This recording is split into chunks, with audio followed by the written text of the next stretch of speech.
Fil-bidu rigward il-vizzju tal-lop il-lejn nħalli fidejk. Ekku fil-fatt magħna ingħaqad Kane Side il huwa Promotions Executive minn din il-fondazzjoni illi tgħin il dawk in-nies illi għaddejjin minn problema ta' vizzju tal-lob. Forsi mhux ħafna jafu dwar din l-għaqda x'inhi tagħmel, x'inhu xogħla, u għalhekk ħsibna li nġibu magħna rappreżentant fejn hu jista' jispjegalna l-għajnuna illi qegħdin jagħtu. Jekk imqarnolqtu persuna waħda illi hemm barra għaddejja minn dan il-vizzju naħseb inkunu għamilna xogħolna tajjeb sew anke fuq dan il-programm. Bonġu, Kane, grazzi l-ewwel ħaġa tal-li ingħaqad magħna. Tajba lilkom u l-għodwa tajba lit-telespettaturi kollha li qegħdin isegwuna.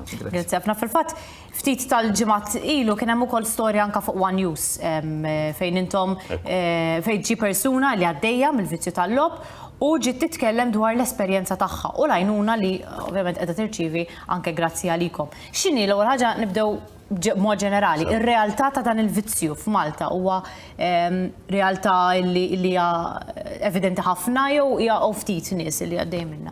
Sewa, ħanibdew minn hawnhekk. Li persuna tilab f'attività rikreazzjonali u ta' divertiment ma fiha xejn ħażin.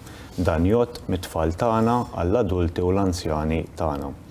Issa, l-antana bħala fondazzjoni huwa li dik il-persuna fis-sfond ta' din l-attività tilab b'mod responsabbli u timxi mal-limitu ta' kontroll, mal-linja ta' kontroll kemm ta' ħin u kemm ta' spejjeż. Issa, biex nipprovdi daqsxejn ta' sfond f'Diċembru li għadda l-Awtorità Maltija għall-lob provat statistika rigward il-konsum tal-lob mill-Maltin. Mela, din l-istatistika ħareġ li fl-2017 il-poplu Malti nefaq 128 miljun fil-konsum tal-lob. Issa għandek 47% li labu lob bla flus, dak li ngħidulu aħna bl-Ingliż bħala gaming. 53% nefqu l-flus biex jilabu, dak li ngħidulu gambling bl-Ingliż. Issa, minn dawk il-persuni li labu bi flus għandna il-maġġoranza tagħhom żgħażagħ minn 18-il sena l fuq b'livell sekondarju ta' edukazzjoni u ċittadini adulti minn 45 sena l fuq b'livell l-istess sekondarju ta' edukazzjoni. Issa, 1% sa 2% minn dawk it-53% li labu bi flus, jiġifieri għandna bejn jisu 1800 persuna sa 3900 persuna, irrapportaw vizzju tal-lob. Dan jista' jkun vizzju kompulsiv jew inkella vizzju patoloġiku li inti tant tibda tagħti importanza lill-lob li tasal sa punt fejn l-aktar ħaġa importanti f'ħajtek ma tiġix il-familja jew ix-xogħol jew il-hobbies tiegħek imma l-unika attività li tik pjaċir tispiċċa l-lob.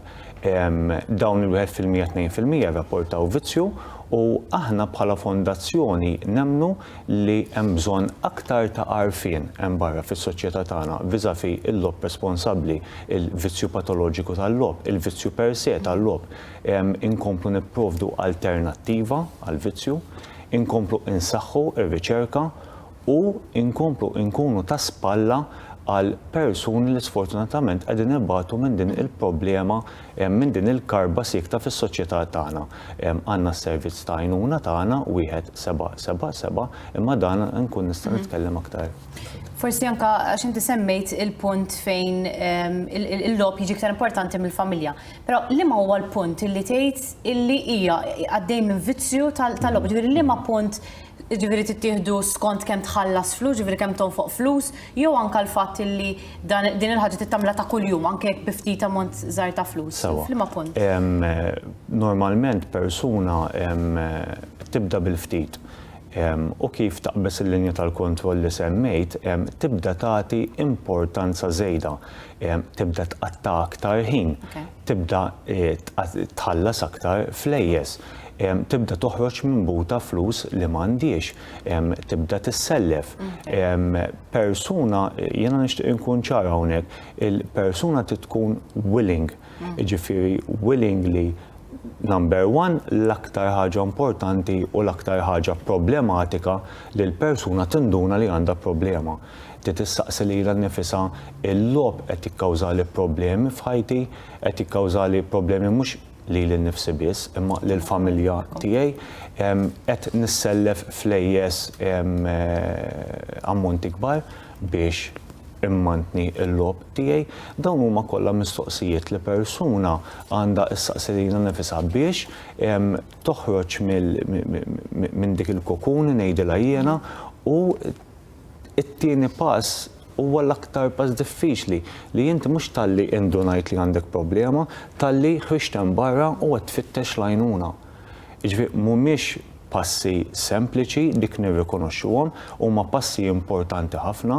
L-importanti li l-għajnuna qiegħda hemm fis-soċjetà permezz tal-fondazzjoni tagħna wkoll fost aġenziji oħrajn ta' għajnuna u Malta u l-għajnuna lesti li nagħtuha lil dawn il-persuni. Naħseb dan spunt importanti ħafna l-bieraħ anke tkellimna fuq id-depressjoni ma tux jaqsam xejn ta' ma il-fatturi jaqblu perfettament li inti l-għonet taċċetta li għandek problema li xek inti tibqa' tisfida lil dak li jkun. U tgħid li jien m'għandix problema naħseb imbagħad is-soluzzjoni li tmur pubblikament u tgħid lill-familjari tiegħek isma' jien għandi problema nixtieq insolviha naħseb li huma l-ikbar żewġ fatturi għal kull vizzju ieħor li wieħed għandu jaffaċċja. Kejn, bħala promotions executive intom ukoll għandkom wieħed bis-servizzi tal-għajnuna tagħkom li huwa l-formuli ta' esklużjoni. X'inhuma eżattament dawn il-formuli? X'tip ta' għajnuna joffru? Mela barra mis-servizz ta' għajnuna 1777 dan kien servizz li permezz tal-ċermen ta' dak iż-żmien l-Onorevoli Silvio Xkembi nsellimlu minn hawn u nirringrazzjah tax-xogħol siwi li qed jagħmel. Konna ftaħna dan il-call center linja diretta solennement dedikata għal vizzju tal-lob 1777 nħeġġeġ lil kull min qed ibati mill-vizzju tal-lob u anke persuni tal-madwar importanti wkoll inħeġġiġhom iċemplu għandna staff imħarreġ sena sħiħa fejn ħanisimgħu l-istejjer tagħkom u nipprovdulkom l-għajnuna li jkun hemm bżonn. Barra minn dak is-servizz iva sewwa qed tgħid għandna s-servizz ta' self-bearing forms. Din hija prattikament applikazzjoni fejn persuna tista' iċċempel il-fondazzjoni tagħna 1777 tagħmel appuntament mal-istaff imħarreġ, tiġi f'konfidenzjalità assoluta, timla l-applikazzjoni fejn permezz ta' din l-applikazzjoni il-persuna tista' teskludi lilha nnifisha għal perjodu ta' 6 xhur, sena jew perjodu indefinit minn ħwienet tal-lob jew casinos land-based liċenzjati mal-Awtorità Maltija tal-lob.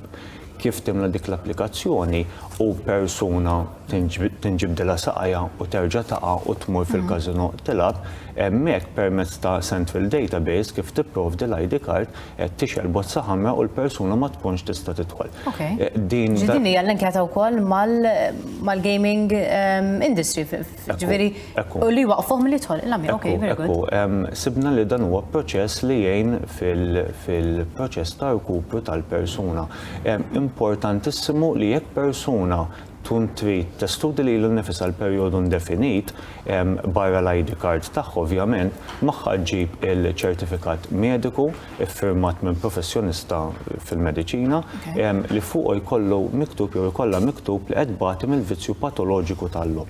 Nerġa' nirrepeti, vizzju patoloġiku tal-lob meta inti torqod bil-lejl toħlom bil-lob u tqum fil-għodu l-ewwel ħaġa li tagħmel mhux tieħu l-breakfast imma tilab.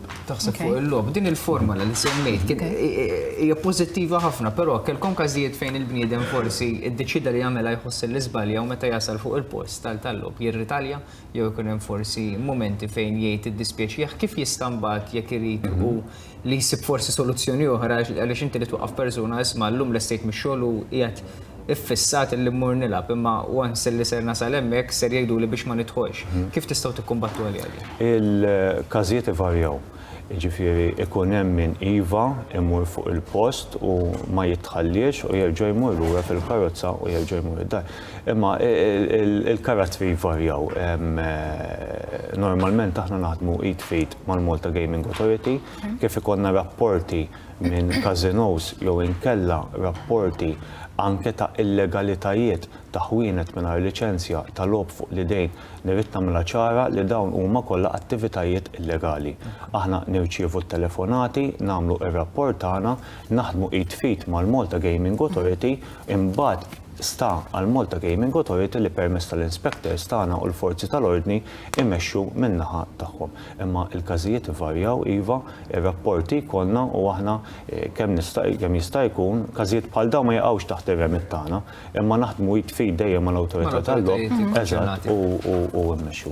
Hija xi ħaġa sabiħa li taraw ukoll jiena impressjonatni l-fatt li tarhom ukoll il-gaming industry, il-kazinos u dawn il-postijiet. Jaħdmu fl-imkien, ġiri dik hija xi ħaġa tajba. Nixtieq nirreferi wkoll, aħna naħdmu ma' aġenziji terzi, aħna mhux l-unika fondazzjoni li nagħtu għajnuna lil persuni li bagħthom il-vizzju kompulsiv tal-lob. Fosthom hemm ukoll il-Gamblers Anonymous tal-Caritas u hemm ukoll is-Setqa Richmond Foundation, aġenziji terzi oħrajn li importanti nsellmilhom minn hawn u nħeġġiġhom biex inkomplu naħdmu jitfid biex inkomplu nipprovdu l-għajnuna li tant hemm bżonn. Naħseb li verament hemm pożittiv li taffaxxinani ukoll li inti tkun ġo gazino li dan it-tir tiegħu huwa prinċipal primarjament illi ovvjament jieħu l-flus minn dak li jkun.